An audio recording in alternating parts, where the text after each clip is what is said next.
Robby, what's on your radar? Earlier this week, Representative Paul Gosar, a Republican from Arizona, tweeted a parody anime video, a seemingly original take on the opening credits of the Attack on Titan series using the same music that depicted a cartoon character with Gosar's actual face attacking and killing a monster with the face of Representative Alexandria Ocasio-Cortez. Now, before Gosar deleted the tweet, Twitter added a warning label to the video noting that it violates the company's policies on hateful conduct. The video portrays Gosar, Representative Marjorie Taylor Greene of Georgia, Representative Laura Boebert of Florida, and U.S. border enforcement agents as anime heroes fighting villainous illegal immigrants, President Joe Biden, and of course AOC. It's not a very funny or clever video. Probably the only thing amusing about it is that Gosar, a 62-year-old man, actually knows what anime is. The identity of the video's editor is unknown, though it may be someone who works for the congressman, since he also said that, quote, the creativity of my team is off the hook. Understandably, AOC did not appreciate the video. A creepy member I work with who fundraises for neo-Nazi groups shared a fantasy video of him killing me, she said. And he'll face no consequences because leadership cheers him on with excuses. Fun Monday. Well, back to work because institutions don't protect working women. Her colleagues were equally disturbed by the video. Representative Eric Swalwell described Gosar as bloodthirsty.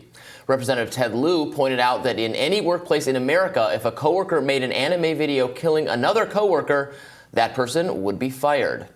He's probably right about that, but U.S. Congress is not like other workplaces. Employees are chosen not by bosses, but by a democratic process, elections.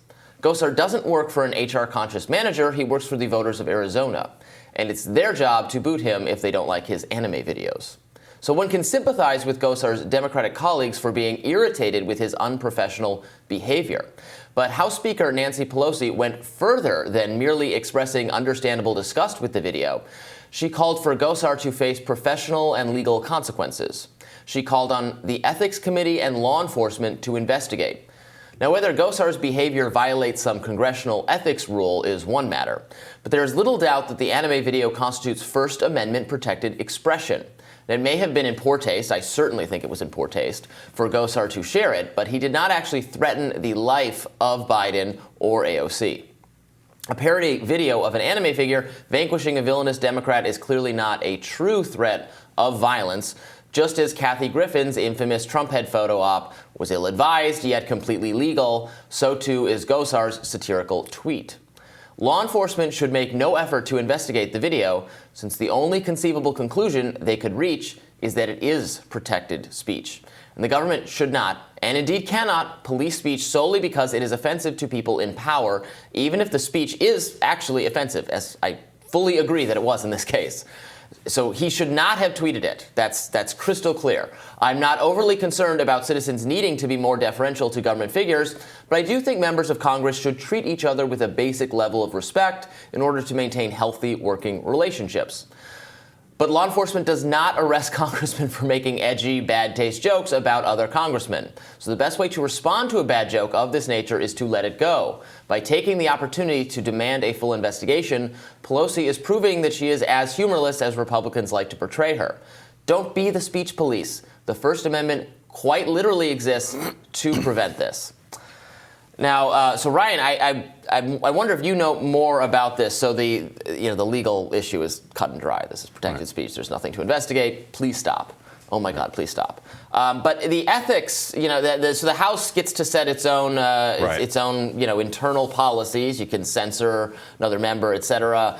Now, I don't know that this violates any House ethics sort of rules. Do you have any clue about that? Well, it does. And the rule that it would violate would be basically bringing shame and disrepute to the House of Representatives, like conduct that embarrasses.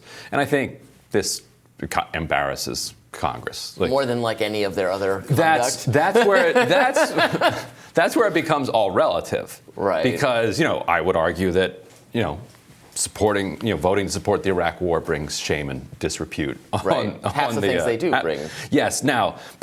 So very clearly, a satirical video in which you portray yourself killing somebody else in the chamber violates that particular code of ethics within the chamber.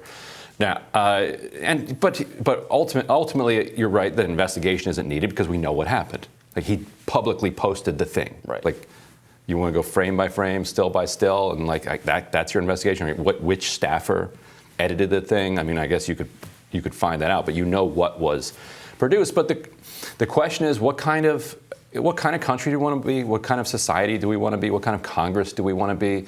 Like, is this who Paul Gosar wants to be? Yes, it is. It is. Paul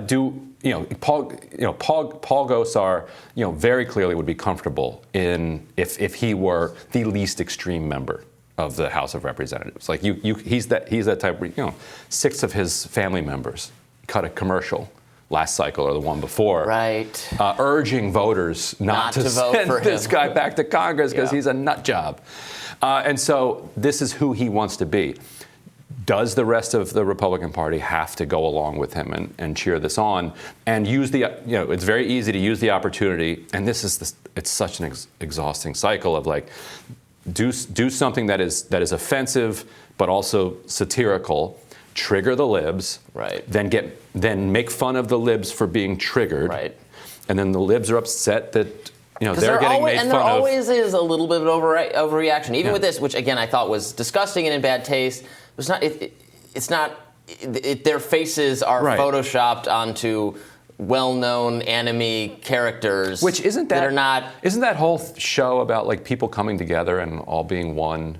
No, actually, the show has been criticized, and I right. only have a passing familiarity with it. The show has been criticized for harboring, and the creator vehemently denies that this is the theme he was going for, but it's about these like giant monsters that attack, and it's been, some have said, is this a metaphor for immigration, for et cetera? So that maybe that's why it's a popular in Gosar's office. Gosar's office likes it. But so and then the other thing is there's just so much hypocrisy on the right about. I mean, there's hypocrisy on both sides, but hypocrisy is on the right about like offend. Oh no, because if you offend Trump, if you say, then they get, how dare you right. besmirch our glorious president, but then they tweet stuff like this. So it's just totally, there's like an absolute double standard for what, and that is present on the other side a little bit too, but it's it's embarrassing. There are so many big problems that need to be solved in this world and in this country, and and I think because the problems are so deep and so severe, that people would rather do this kind of thing just because it's easier. Yeah. But it's shirking your responsibility as a grown-up. That's my take on it. There's a widespread lack of understanding, though, about how much speech the First Amendment protects. Right. People of all ideological persuasions don't seem to understand like everything is a threat of violence or hate speech, or that doesn't. The First Amendment protects all of it. Right. It has to be a very specific, imminent call to violence in a very specific way with all these other criteria met in order to not be protected. Sure. Or it has to be libelous or something. It can't just be something you don't like that makes you feel bad. Yeah, it's definitely covered within the First Amendment. It is probably a violation of the House ethics rules. Sure. For whatever that's worth. And we know what that's worth, not a whole lot. Yeah. Well, I'm looking forward to your radar coming up next.